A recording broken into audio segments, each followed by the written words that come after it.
J'ai même pas parlé dans les détails de la loi là, qui a été votée en 2021. Franchement, elle était hyper importante.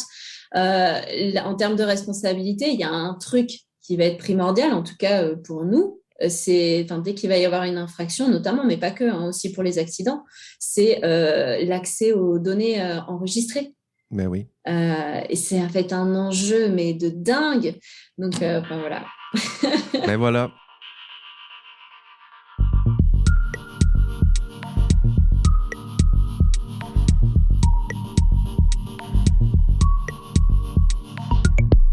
Bonjour et bienvenue à vous, chers amis passionnés d'intelligence artificielle. Votre hôte, Jean-François Sénéchal, professeur d'éthique à l'Université Laval. Cette semaine, nous recevons une toute nouvelle collaboratrice. Vous vous rappelez, cet été, là, j'avais fait mon appel à tous là, pour enrichir notre équipe d'une nouvelle tête, d'une nouvelle expertise. Alors, chers amis, attention, enfants de la patrie, êtes-vous prêts? Notre nouvelle collaboratrice est de l'autre côté de la grande flaque, de l'autre côté de l'océan, France, Paris, et elle se nomme Shirley Plumeran, se joint à l'équipe. Bonjour Shirley. Bonjour. Bienvenue dans l'équipe Bonjour. d'IA Café. Merci beaucoup. Pas trop t'intimider de représenter toute la francophonie hors Québec. Si, totalement. Alors là, ça vient de prendre Une toute nouvelle dimension. Voilà, exactement. Je viens de me prendre la réalité en pleine face, en une phrase. C'est génial. Comment as-tu découvert notre podcast, Shirley? Complètement par hasard. Vraiment, je cherchais un podcast à écouter en bidouillant chez moi, tout simplement. Parce que j'ai l'habitude d'écouter des podcasts quand je fais certaines tâches un peu fastidieuses qui sont pas peu intéressantes. C'est vrai que ça aide à meubler. Là, on fait toutes sortes on marche, on fait du ménage. Il n'y a rien de mieux qu'un podcast là, quand tu fais une tâche un peu ennuyante. Là. Totalement. Alors voilà, j'ai utilisé le mot tâche fastidieuse pour parler de ménage. Hein. Très concrètement, c'était ça. Voilà. Donc, en fait, donc je suis en thésarde et quand on fait une thèse, on mange thèse, on boit thèse, on dort thèse, on vit la thèse à fond et j'ai rien trouvé de mieux que de taper un des mots-clés de mon sujet dans la barre de recherche de la plateforme que j'utilise pour écouter les podcasts. Et voilà. C'est à ça que ça sert, les podcasts. C'est souvent niché, mais c'est justement, là, on réussit souvent à rejoindre exactement le public ciblé parce qu'on se fera pas de cacher. Ça intéresse pas tout le monde, l'intelligence artificielle, puis l'enquête, puis la recherche en intelligence artificielle. Mais si vous tapez ces mots-là, ben vous allez tomber éventuellement sur nous. Donc, content que d'abord l'écoute du podcast t'ait plu. Puis, encore une fois, bienvenue dans notre équipe, Shirley. Merci, je suis ravie. On va faire une petite entrevue avec toi pour te présenter. En fait, je souhaitais te présenter à nos auditeurs. C'est un beau parcours, là, un parcours d'une juriste qui s'est penchée sur une question classique. Là, on en parlait un peu en pré-entrevue. En fait, c'est devenu la question, je dirais, archétypale de l'intelligence artificielle. C'est les automobiles intelligentes, les véhicules autonomes avec une perspective de juriste. Donc, bien hâte de jaser de tout ça avec toi. Mais ouais, avec plaisir. Donc, commençons par des études en droit. Donc, une licence de droit, on est entre 2011 et 2014. Donc, d'où ça vient cette passion-là est-ce que c'est une tradition familiale? Est-ce que c'est un intérêt? Est-ce que c'est au contraire, là, c'est le cordonnier mal chaussé? Est-ce que c'est un cousin criminel à quelque part ou une série Netflix influente? Là? Comment tu te retrouves en droit en 2011?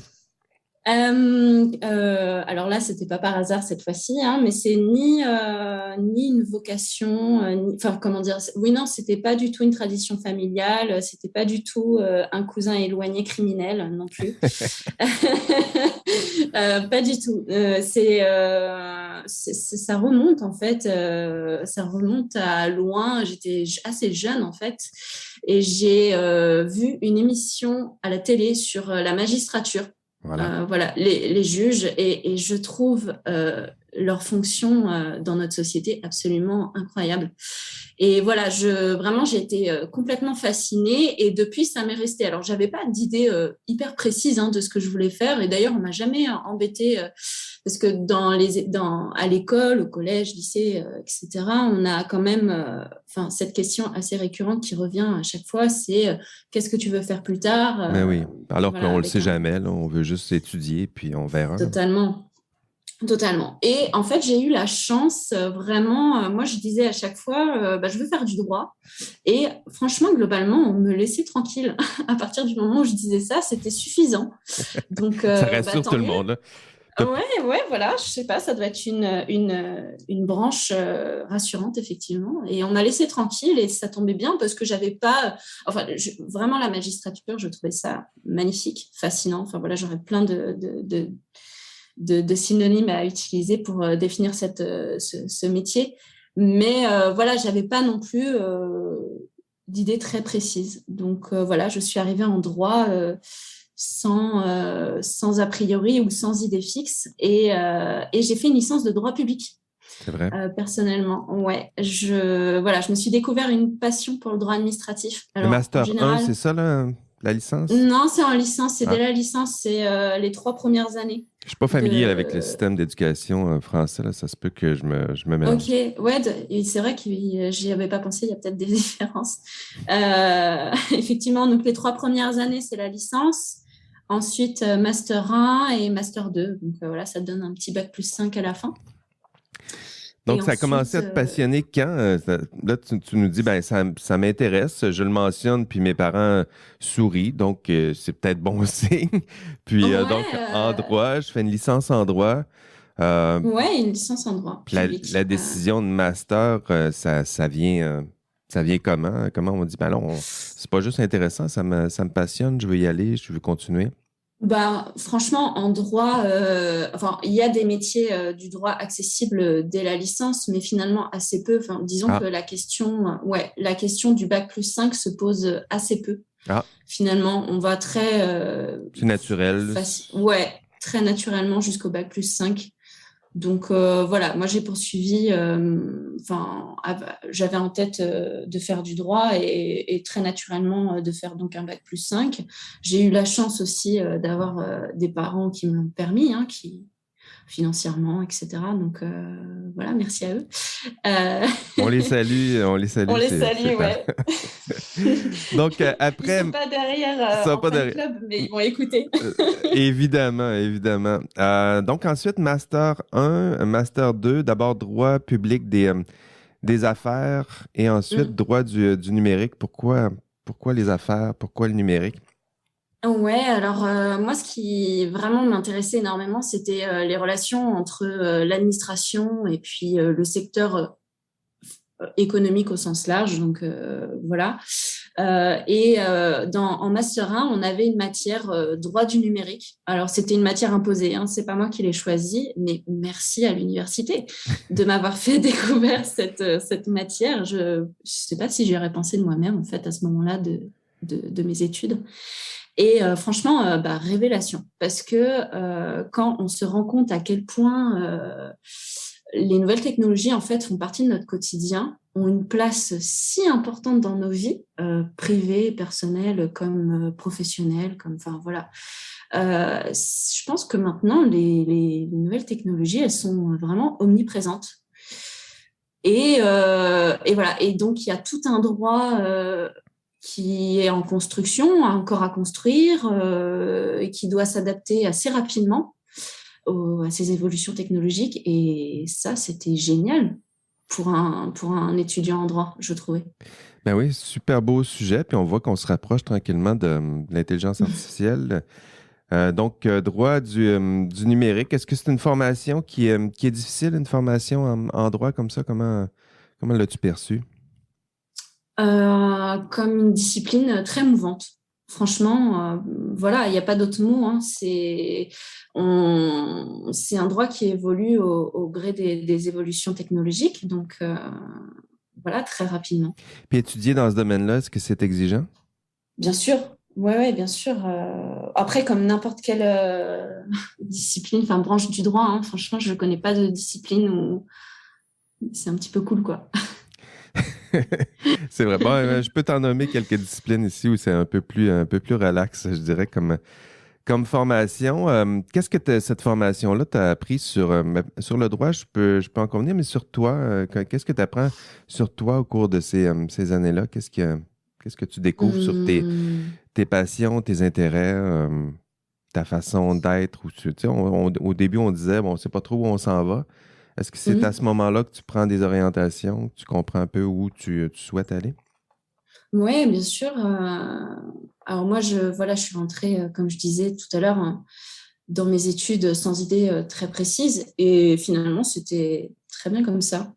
Comme ça, j'avançais au fil des années, un petit peu selon Au gré comme du mes vent, là. années, voilà, comme mes années me portaient. Et alors, enfin, il y avait des matières qui me passionnaient, bon, que j'ai pas suivies, mais ça, voilà, j'ai fait, bah, c'est forcément, on peut pas tout faire en même temps.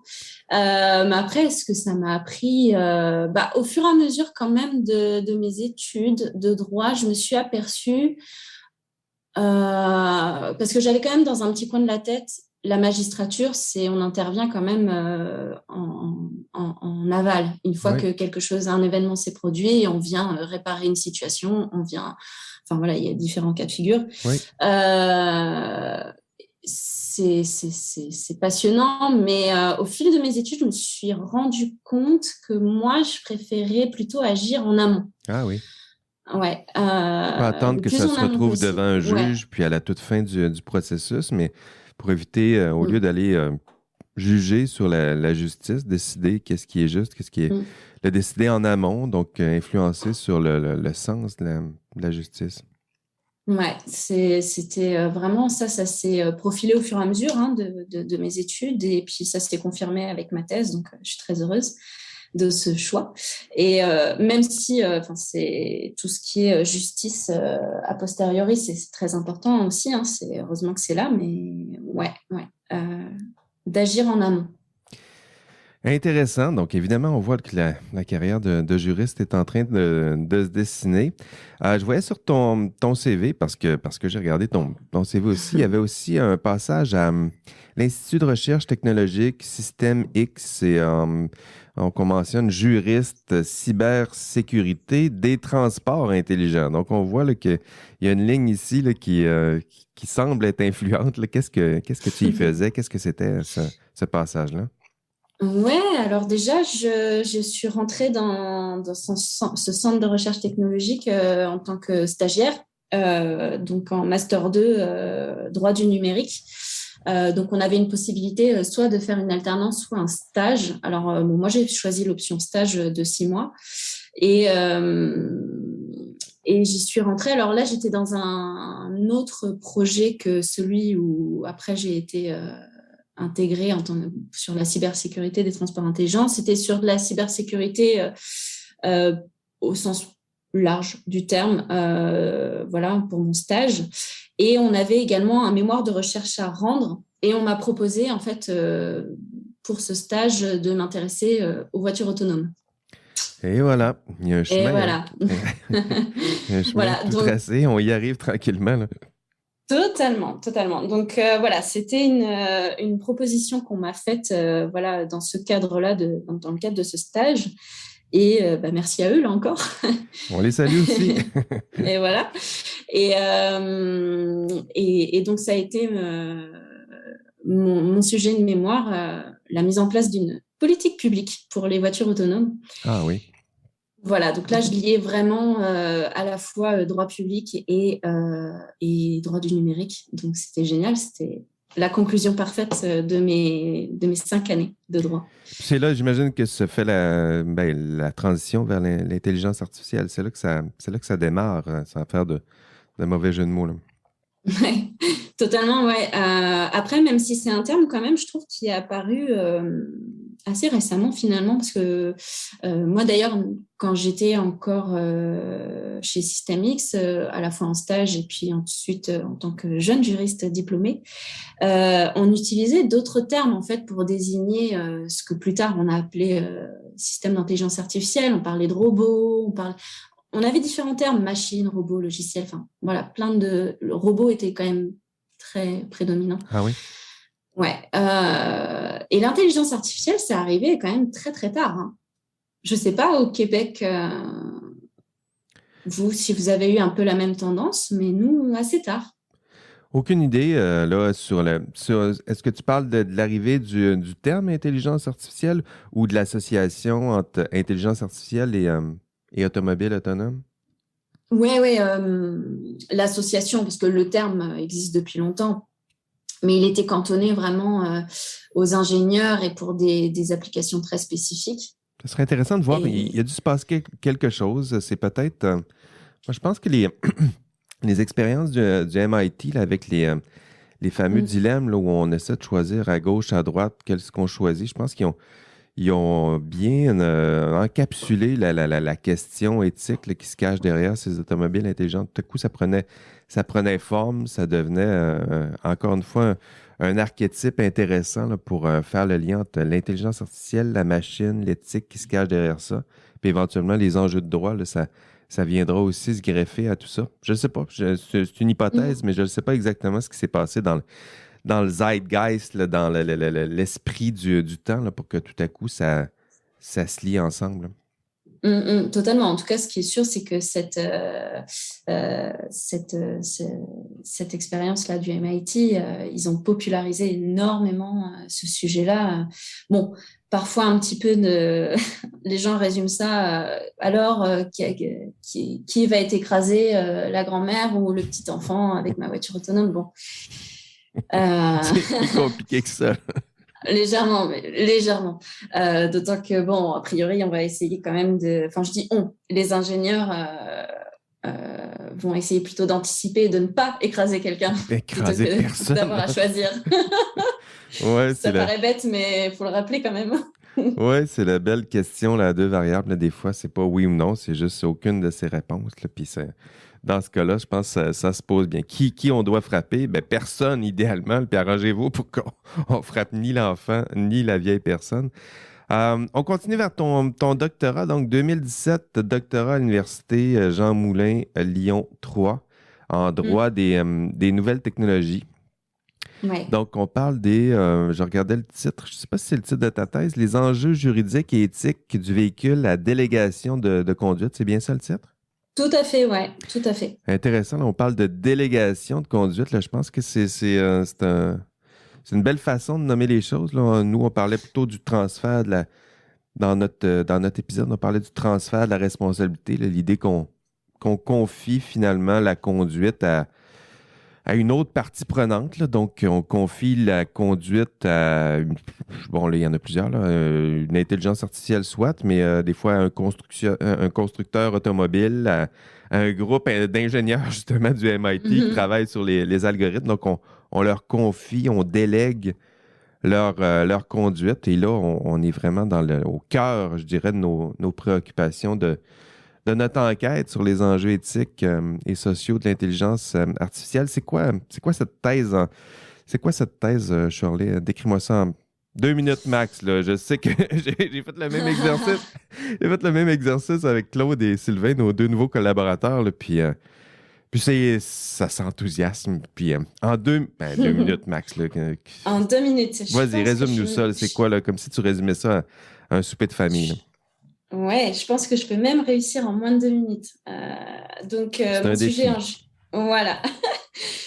Enjeux éthiques et juridiques du véhicule à délégation de conduite. Alors moi, mon objectif à travers cette thèse, parce que du coup, j'ai poursuivi ma réflexion suite à mon mémoire, suite à ma première expérience professionnelle, c'était l'idée à travers cette thèse de dresser un tableau le plus fidèle possible des difficultés à la fois éthiques et juridiques, vraiment en liant les deux, auxquelles le secteur automobile comme l'administration doivent faire face. Et ensuite, tenter de proposer tout simplement des adaptations. Et ça, dès le stade de la conception, parce que ça, c'était une particularité qui m'était très chère pour cette thèse, c'était de me lier le plus possible aux ingénieurs, aux équipes d'ingénieurs et de mélanger droit et ingénierie. Voilà. Puis pourquoi tu Donc, souhaitais te lier aux ingénieurs? parce que pour moi, en tout cas dans la thématique des nouvelles technologies, si jamais on ne mélange pas les différentes disciplines, alors là je parle de droit parce que c'est ce que je connais, hein, mais pas que, si les ingénieurs ne font pas appel à d'autres disciplines pour les orienter au mieux dans leur conception, ça peut pas marcher. Ils vont concevoir des choses qui seront soit pas, non conformes au droit qui évolue et qui peut parfois être très protecteur. Je pense aux données personnelles, ce genre de choses. Oui.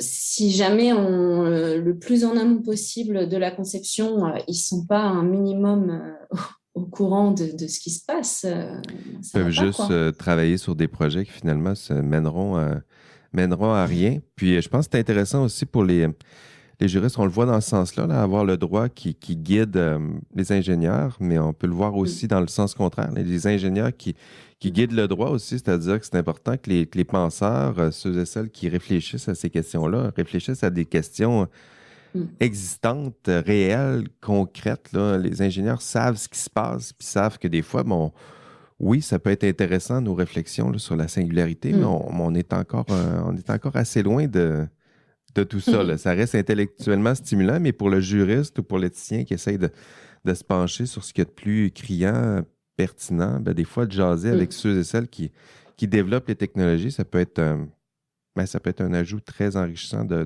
part et d'autre. Là. Ah, mais c'est pas seulement un ajout enrichissant, c'est selon moi totalement primordial. Et j'ai pu le voir là dans le processus, par exemple, de création d'une loi spécifique aux véhicules à délégation de conduite. Si on n'a pas les ingénieurs autour de la table avec nous pour construire littéralement le droit, rien que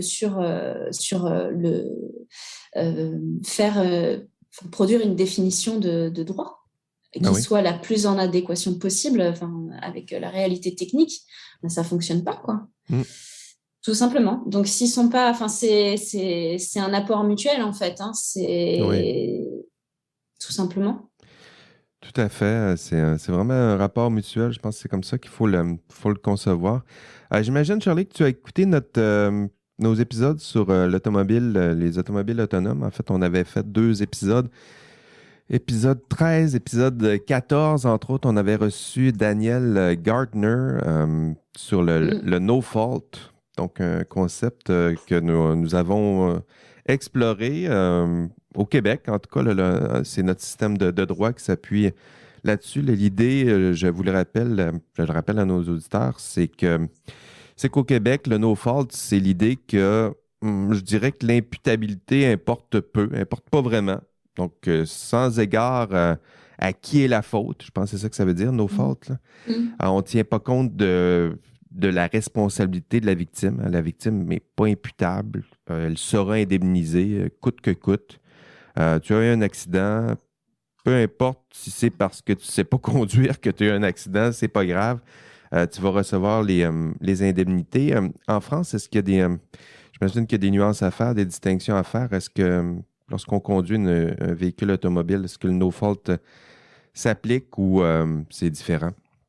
Ouais, c'est différent, bien sûr. Alors, je sais pas dans quel sens tu veux parce que du coup, moi, je traite vraiment des deux sujets, éthique et juridique. Alors, je trouve que l'éthique vient en premier du juridique, mais c'est comme tu veux. On peut partir sur la responsabilité en premier lieu, comme Partons de la tu le sens. responsabilité éthique peut-être. Euh, Aïe, Ben, disons, tu voulais te si, parler si, si. d'éthique ou juridique. Tu veux parlons d'éthique d'abord ou du juridique, comme tu le souhaites. Allez, on part sur l'éthique, mais la responsabilité arrive juste derrière. Juridique, j'entends. Mhm. Du coup, du coup, oui, il y a des différences notables, je pense, entre le Québec et la France, ça c'est clair. Ça, je crois que j'ai pas besoin de le rappeler, mais euh, Il va falloir que tu me le quand... rappelles en France comment ça se Ok, passe parce que j'en ai discuté avec Daniel. Puis Daniel avait sa ouais. perspective tout à fait québécoise. Je pense qu'on l'a bien cerné, mais de savoir ce qui se passe en Europe, en France, il va falloir que tu me briefes un peu là. Ok, alors déjà, on a, ça c'est mondial, on a la même grille de lecture pour les niveaux d'autonomie, parce qu'on a différents niveaux d'autonomie, de OK. 0 à 5. Ça, c'est commun, c'est OK. Avec vraiment le niveau 3 qui marque le début de la délégation de conduite. Et d'ailleurs, je te remercie tout à l'heure d'avoir noté que voilà, le terme délégation de conduite, c'était un terme intéressant, important, Vraiment. parce que, ouais, en tout cas, moi, je trouve que vraiment, les mots ont une grande, grande importance. Et là, en l'occurrence, on le voit. C'est pas un débat stérile hein, que je lance. Moi, je vois une énorme différence entre véhicule automatique, voilà, et véhicule à délégation de conduite. Autonomie, ça veut dire encore Totalement autre autonome, chose. sans nous. Ouais, Puis délégation de ouais. conduite, c'est quoi, il y a une partie de la responsabilité lorsqu'on parle de délégation? Mais ouais, c'est carrément déterminant en fait selon le terme qu'on va utiliser parce que donc on dit que le niveau 3 ça marque vraiment le début de l'autonomie. Sauf qu'entre le niveau 3 et 5, on est d'accord qu'on n'atteint pas tout de suite, on va pas avoir là demain dans les rues des véhicules 100% autonomes, sans volant et sans pédale. Il va falloir du temps pour y arriver avec des premiers véhicules donc à délégation de conduite de niveau 3, ça voudra dire qu'ils seront partiellement autonomes, c'est-à-dire que on pourra activer la fonction dans des cas précis, dans des cas d'usage très précis, sur un laps de temps limité. Et c'est vraiment je trouve, à séparer en termes de responsabilité de véhicules de niveau 2+++. Là, je pense au Tesla, hein, Ben je ne oui. vais pas faire de suspense. Mais ce n'est pas des véhicules à délégation de conduite, ce sont des véhicules d'assistance OK. à la conduite. Et c'est hyper important de faire la distinction parce qu'en termes de responsabilité, on ne part pas du tout dans les mêmes... c'est deux voies complètement Oui, différentes. assistante, s'il y a de l'assistance, j'imagine que le conducteur est pleinement responsable, puis il se fait assister par, comment, on a de l'assistance, on a du cerveau-frein, Mm. cerveau-direction, donc on a de l'assistance, c'est juste une assistance plus, alors que dès on commence à parler d'autonomie, à ce moment-là, la responsabilité est déléguée, est transférée vers une autre partie. Totalement. Alors, ça paraît évident quand on le dit comme ça, sauf qu'après, dans la réalité, voilà, nos constructeurs automobiles vont nous sortir plein de fonctions différentes et avec des cas d'usage différents. Et c'est très bien, hein. C'est très, très bien. Mais il faudra vraiment marquer la ligne. Il faut qu'elle soit très franche, en fait, parce que les Tesla, en tout cas, rien que le mot autopilot, ça prête à confusion. Et en tout cas, par contre, c'est clair que dans une Tesla, encore aujourd'hui, le conducteur, peu importe les capacités d'une Tesla, on en a vu plein des vidéos où les conducteurs s'endorment, etc. Mais le fait est que le conducteur doit rester attentif à ce qui se passe et en contrôle. Parce qu'ultimement, s'il y a un accident, c'est lui qui est responsable. Sans l'intelligence artificielle, en ce moment, comment fonctionne le système de responsabilité juridique en France? Est-ce qu'on a quelque chose de Alors, l'ordre du no-fault? Je pense pas. Je pense qu'il y a des poursuites. Est-ce qu'on peut pas poursuivre quelqu'un? C'est de sa faute. On le poursuit. Il a été victime, mais en même temps, c'est de sa faute. Est-ce qu'on peut le poursuivre en dommages et intérêts, par exemple? Est-ce qu'on peut le poursuivre en droit criminel? ouais, il y a la distinction déjà à faire responsabilité civile, responsabilité pénale. Mais avant, je crois qu'il faut évoquer un petit texte voilà, international, alors auquel le Québec n'est pas parti, hein, mais la France a signé et ratifié la Convention de Vienne sur la circulation routière en 68. Alors, Un petit du coup, texte. ou un petit texte, rien de bien méchant. Euh, Une belle Donc l'objectif, convention, un petit texte. Là. ouais, l'objectif quand même de ce texte, de cette convention internationale, c'était de faciliter la circulation routière, d'améliorer la sécurité routière en général. Donc en créant en fait des règles communes entre plusieurs pays à travers le monde. Voilà, les différents États se sont dit bon bah voilà, on va essayer un petit peu d'unifier tout ça, toutes ces règles, créer un socle commun et puis on part de là ensuite pour les codes de la route, français, italien, etc., etc. Donc c'est international. Alors on est parti ou pas, hein. Donc le Canada n'est pas parti, les États-Unis non plus. Mais on a quand même, enfin ça concerne quand même énormément d'États. J'ai plus la liste, elle est trop grande de toute façon, je saurais pas, je sais plus Puis dans exactement combien il ces y en a. pays-là, est-ce que lorsqu'il y a, soyons concrets, là, lorsqu'il y a un accident, est-ce que quelqu'un peut être poursuivi? Mais alors, une des règles qui est dans cette convention, qui est, enfin, c'est la base de tout, c'est que un conducteur doit avoir constamment son véhicule en contrôle. Voilà.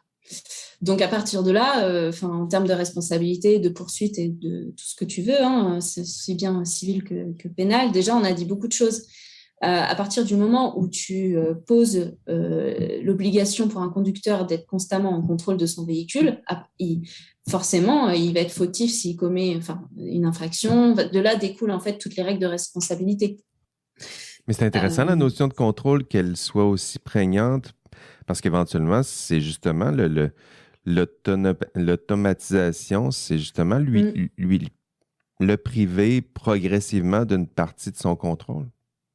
Ouais, elle a justement cette convention, elle a eu son petit moment de gloire autour des années 2016 parce qu'il y a eu il a fallu créer un amendement en fait que tous ces États se mettent d'accord pour amender précisément cet article-là, article 8, paragraphe 5, si jamais Si jamais vous voulez lire ça. Attendez, je prends ça en note. Là. Paragraphe 8, comment tu dis ça? Là?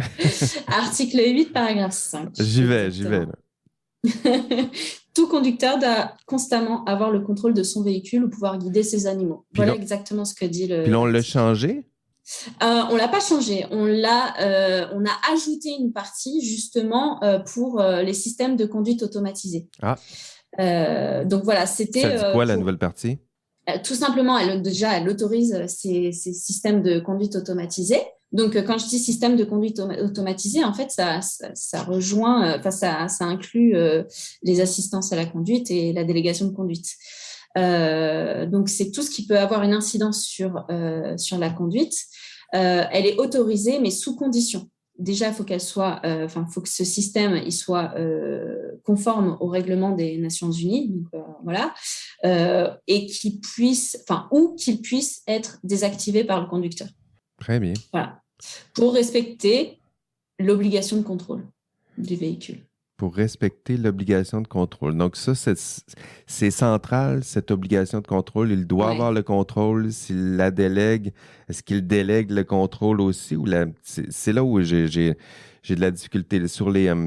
parce que ce qu'on craignait, c'est des poursuites. Moi, c'est ce que j'entendais ou c'est ce que je comprenais des textes lus. C'est que ce qu'on craint, c'est qu'éventuellement, on a toutes sortes de poursuites. Dès lors qu'on délègue la responsabilité, bon, à la limite, on peut poursuivre, au lieu de poursuivre le conducteur, on peut poursuivre le constructeur, on peut poursuivre les ingénieurs du MIT, on peut poursuivre Tesla, Elon Musk, on peut poursuivre. Est-ce que ça se peut? Est-ce que c'est anticipable dans le régime de droit tel que pensé? Oui, totalement. Ah oui? Oui, totalement. Et d'ailleurs, je dois saluer quand même le législateur français qui a anticipé justement toutes ces problématiques-là et qui a voté justement une loi en matière de responsabilité pénale pour la commercialisation de ces véhicules. Hein. Ils l'ont voté cette année. Elle a été publiée au journal officiel. Donc, nous, grosso modo, c'est réglé. Tout ça. Alors, bon. Plus de poursuites possibles ou... Si, bien sûr. Si, justement, ça aménage la responsabilité pénale parce que, donc, quand on dit pénale, donc, c'est toutes les infractions. Oui, comme criminel ici. Donc, contravention et délit. Et justement, ça aménage ce régime-là parce qu'on a un principe de responsabilité pénale qui est nul ne peut être responsable que de son propre fait. Concrètement, De son propre fait. C'est intéressant. Ouais, je suis conducteur. Ça a été transposé dans le code de la route. Voilà, ce principe-là qui a été transposé spécifiquement pour les véhicules. Donc, un conducteur doit constamment avoir le contrôle de son véhicule et il est responsable des infractions qu'il commet. Voilà. Donc, une fois qu'on a dit ça, quand on inclut la possibilité d'avoir de la délégation de conduite, tout en maintenant l'obligation du conducteur de contrôler son véhicule, on peut devenir un peu schizophrène là d'un coup, parce que du coup c'est difficilement tenable à la fois d'avoir toujours cette obligation de contrôle et puis d'admettre que mon conducteur, concrètement, il peut regarder, il va pouvoir activer sa délégation de conduite et il va pouvoir regarder une série Netflix, quoi. Donc, il va ni être attentif à son environnement, ni être attentif au système lui-même. Alors, je dis ça sous condition, bien sûr, il n'aura pas le droit de dormir parce qu'il doit pouvoir répondre aux sollicitations du système. OK. Mais il sera pas nécessairement, il aura l'autorisation de ne pas être au fait de ce qui se passe sur la route. Ça, c'est fort quand même comme... Vraiment, vraiment. Puis le système, lui, est-ce qu'il peut être imputable? Le système lui-même, non. Ouais. Non. Parce qu'on parlait de contrôle, le système finit par contrôler beaucoup de choses. C'est-à-dire que un humain, ça ne contrôle pas grand-chose. Lorsqu'on conduit, on peut conduire notre véhicule, mais l'automobile autonome, non seulement elle conduit le véhicule, mais elle peut tout à coup inclure ou contrôler toutes sortes de paramètres. On les voit calculer sa propre vitesse, mais la vitesse des autres, le nombre d'occupants des autres. Ces automobiles-là, ils peuvent même se parler entre eux. Donc, le concept de contrôle, il devient étendu. On donne beaucoup d'éléments de contrôle à ces systèmes-là. S'il arrive un accident qui est lié à cette forme de contrôle-là, j'imagine qu'on pourrait poursuivre le constructeur à un moment donné. Là, il est supposé être sous contrôle de plusieurs paramètres. Là. Je ne sais pas. C'est une question ouverte. Là. Je parle ouvertement des questions que j'ai en tête. Là. Je ne sais pas comment tu le vois. Je pense que c'est même le concept d'accident. On en parlait, je pense, lors de cet épisode-là. Un accident, éthiquement, quand on le conçoit, c'est que la personne, justement, a perdu le contrôle. Mais une automobile intelligente, ça contrôle beaucoup de paramètres.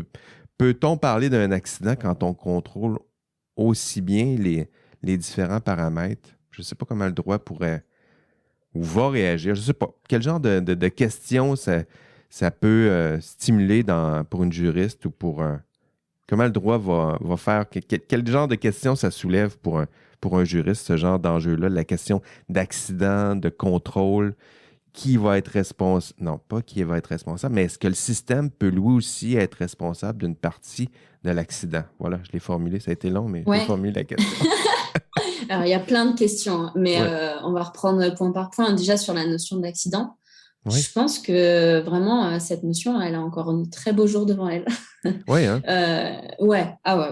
Même si on parle de véhicules autonomes, même 100% autonomes, en l'occurrence, qui contrôlent tout, je ne crois pas que on puisse véritablement dire qu'un véhicule contrôle tout. En tout cas, je crois que... Sinon, elle est responsable de tout. Tu sais, si elle contrôle tout, elle est responsable de tout. À la limite, il faut être capable de dire elle contrôle quoi.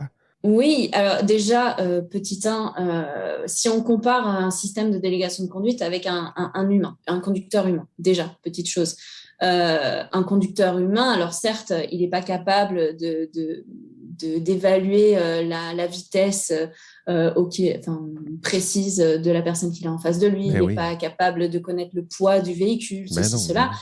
Mais cela dit, un conducteur humain, il a une expérience, il a des réflexes, il a de l'instinct, il a quand même aussi, il a quelques atouts dans sa poche que n'a pas un système de délégation de conduite qui est dépourvu de conscience déjà.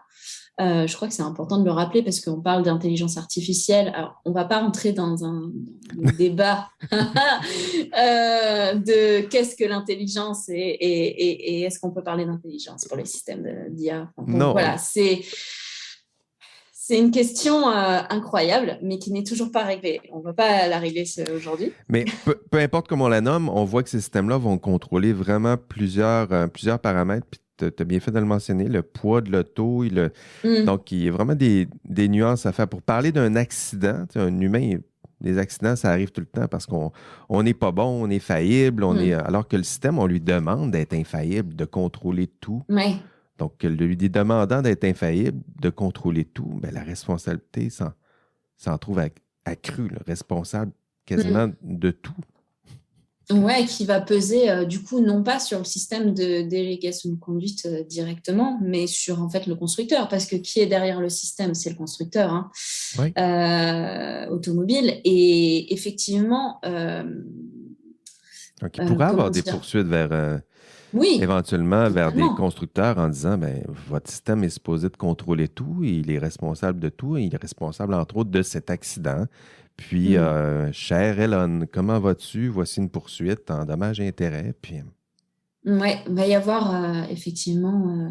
Alors qu'ici au Québec, moi, ce que je comprenais de l'intervention de Daniel, c'est que le no-fault, c'est un peu ça. On va indemniser tout le monde, peu importe c'est la faute de qui? Du constructeur, du conducteur, des ingénieurs, peu importe. Là. Donc, je voyais Ouais. Alors, ce qu'il évoquait, effectivement, c'était en matière de responsabilité civile, d'indemnisation en cas d'accident de la circulation. Nous, notre système, on n'a pas le même système que vous, effectivement. C'est un système un peu hybride. On est à mi-chemin entre un régime spécial de responsabilité civile, donc on garde cette idée de faute, même si elle est vraiment atténuée, et un véritable, à mi-chemin entre ça et un système d'indemnisation pur, comme vous avez vous, pur. C'est la loi Badinter, elle a été votée en 85. La loi Valenter, c'est ce que j'ai compris. Badinter, voilà. Ouais, Badinter. Et en fait, tout est dans le titre. Je l'appelle la loi Badinter parce que je résume, mais c'est la loi tendant à l'amélioration de la situation des victimes d'accidents de la circulation et à l'accélération des procédures d'indemnisation. Ah, voilà, ça dit tout. Ça dit tout simplement. Parce que, en fait, les autorités françaises sont arrivées au constat que c'était dramatique. En fait, il y avait énormément d'accidents de la circulation déjà. Et parce que la sécurité routière n'était pas ce qu'elle est aujourd'hui, même si on en a encore beaucoup trop.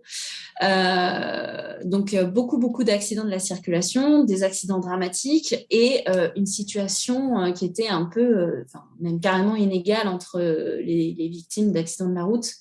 Parce que du coup, c'était au bon vouloir des assureurs. Alors, l'assurance était déjà obligatoire. Et c'était un peu au bon vouloir de l'assureur qui pouvait mettre toutes sortes de clauses dans les contrats. C'était assez peu réglementé. Ça l'a été progressivement déjà. Et ensuite, si jamais la victime ou sa famille allait au procès, du coup, les situations à situation similaire, accident similaire, la réponse du juge n'était pas forcément la même en termes d'indemnisation, tout simplement, très concrètement. Donc, il a fallu un petit peu réglementer tout ça et faire une loi. Et ça a été une loi un peu de compromis parce qu'ils ont quand même débattu pendant 20 ans pour la sortir, cette loi. C'est vrai, 20 ans. Ouais, je crois, si je dis plus de 20 ans de petites injustices. Je me mets à la place des victimes. Wow. Ouais, à partir du moment où clairement on a commencé à se dire d'accord, il faut agir, il faut faire quelque chose, et où elle a été effectivement votée. Ça a mis vraiment beaucoup de temps, il me semble 20 ans, si je dis pas de bêtises. Et voilà, et du coup, c'est une loi de compromis parce qu'on n'est pas allé jusqu'à votre système à vous, par exemple. Donc, on a toujours la notion de responsabilité. On va rechercher un responsable. Mais malgré tout, quand même, le domaine d'application de la loi, elle est assez compatible quand même avec la délégation de conduite. Je m'explique. En fait, le domaine d'application de cette loi, il est très simple. Il faut un accident de la circulation Oui. dans lequel est impliqué un véhicule terrestre à moteur. Donc, accident, implication d'un véhicule terrestre à moteur. C'est les 3 conditions sine qua non pour le déclenchement de cette loi et pour une indemnisation. Donc, forcément, la délégation de conduite, elle ne remet pas grand-chose en question parce qu'on a toujours des accidents de la circulation. Enfin, on aurait, a priori, toujours des accidents de la circulation, même si, a priori, je l'espère, en tout cas, beaucoup vont être évités. Ben oui. On parle toujours de véhicules terrestres à moteur, ça ne change pas. C'est toujours rien ne change, c'est juste une option de délégation de conduite. Et on parle d'implication aussi, et ce sont des conditions, des conditions très très larges que la loi, puis ensuite les juges dans l'application de cette loi ont voulu le plus large possible pour inclure un maximum de situations. Ce qui a donné lieu d'ailleurs, pour la petite anecdote, à des situations où on avait des procès où un juge reconnaissait qu'une petite moto, un jouet, les jouets les enfants étaient des véhicules terrestres à moteur qui justifiaient, quand il y avait un accident, justifiaient le déclenchement de cette loi. Ben voyons donc. Ça a été vu les conditions d'application étaient le plus large possible justement pour régler ces problèmes de circulation, c'est améliorer en fait tout simplement la situation des victimes d'accidents. Voilà pour le contexte un petit peu. Donc pour résumer, un régime hybride, un petit peu hybride. Pourquoi hybride ? Parce que on va toujours avoir cette notion de faute qui va être plus ou moins importante selon la personne victime. Par exemple, un usager de la route, un passager, il va être indemnisé sans vraiment de problème, sans que puisse lui être opposée une faute, à l'exception d'une faute inexcusable. Il y a des victimes carrément inatteignables. Ce que j'appelle inatteignables, c'est ils vont faire le distinguo. La loi fait le distinguo si jamais la victime est une personne de moins de 16 ans, de plus de 70 ans, ou présentant, alors je le résume comme ça, un taux de handicap égal ou supérieur à 80%. Ça, c'est des victimes que vraiment on va irresponsables au sens propre. Là. Ouais, voilà, on peut pas leur opposer une de leurs fautes pour les indemniser. Bon, après, on est d'accord, on n'est pas d'accord, mais voilà, c'est comme ça que ça fonctionne pour nous. Et par contre, la faute du conducteur a eu très longtemps. Alors, mon propos est à relativiser, en tout cas ces dernières années, parce qu'on a vu que les juges ont, face au côté un peu injuste de cette loi, ils sont un peu revenus sur ce principe-là. Mais à la base, avec cette loi Badinter, la faute du conducteur, elle avait potentiellement pour effet de limiter ou d'exclure carrément son droit à indemnisation. Ah oui. Ouais, donc là, dur quand même. Parce que je pense qu'on est tous d'accord pour dire qu'un accident de la route, ça reste quand même... c'est un accident. Oui, c'est un accident. C'est un événement vraiment complètement fortuit, soudain. On ne le provoque pas, l'accident. C'est de la maladresse, bien souvent. Ben oui. C'est pour ça qu'on a inventé ce beau mot-là.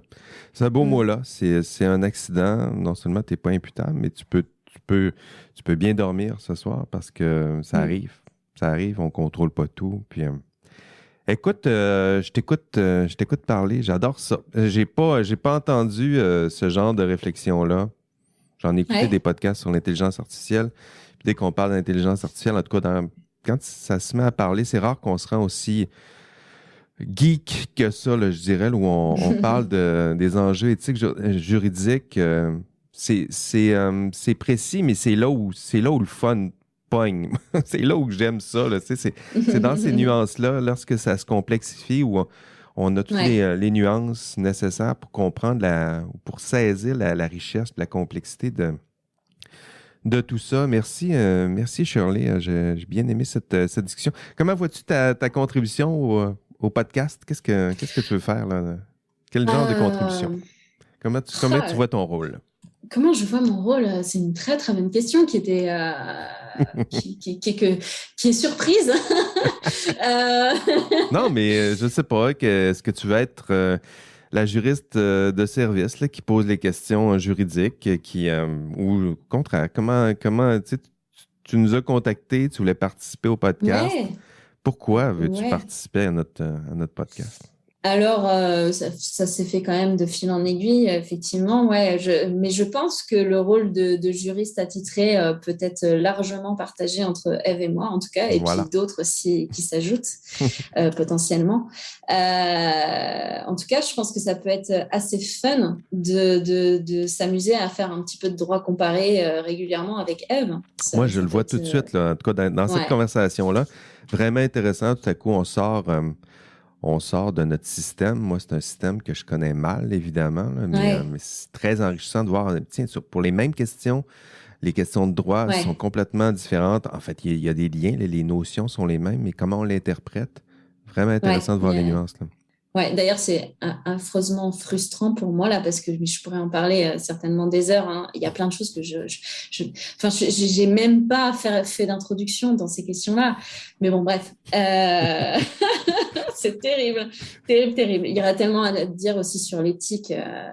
D'ailleurs, c'est passionnant. Il y a tellement de choses à dire, mais c'est ça, dans Mais le ouais, fond, de participer à notre podcast aussi, ça va te permettre de ouais, partager ces petites leçons-là, ces petites connaissances-là. On essaie mm, de partager non seulement notre connaissance, mais notre vocabulaire, notre vision des choses. Ça sera vraiment enrichissant, en tout cas, de t'avoir avec nous, Shirley. mais c'est super chouette en tout cas. Et puis j'espère que j'arriverai à. Je pense déjà à plusieurs personnes, hein, mais à ramener du monde à participer à ces podcasts parce que c'est tellement, il y a dans différents domaines, il y a plein de choses encore dans la santé, il y en a plein. Oui, Il y en a ben, plein. effectivement, on peut le faire comme une invitation. Donc, vous êtes en France, mais dans la francophonie, d'ailleurs, ça me permet de refaire cette invitation-là. Maghreb, Algérie, Maroc, là, je vois qu'il y a des auditeurs qui sont là aussi. Faites-nous signe. On veut explorer, on veut créer cette petite communauté-là de la francophonie AI qui réfléchissent à tout ça, bien humblement, évidemment. Bon, voilà. C'est tout. Merci, Shirley. Merci. Faut s'arrêter ici. Donc, Shirley Plumerand, Merci. une femme, une trop rare femme en AI. Très fier de t'avoir dans notre équipe. Bien hâte de t'entendre à ce micro. Je suis ravie, en tout cas. Merci beaucoup hein, de m'avoir invité à participer à cette aventure parce que c'est vrai que déjà, on n'est pas assez peu de femmes, mais bon, au-delà de ça, c'est chouette. C'est juste chouette de parler un peu d'intelligence artificielle comme ça. Vraiment. Merci à vous d'avoir écouté cet épisode d'IA Café. Votre hôte, Jean-François Sénéchal, en compagnie de Shirley Plumerand aujourd'hui. On se revoit au prochain épisode et d'ici là, on rêve peut-être de moutons électriques. Allez, bye bye.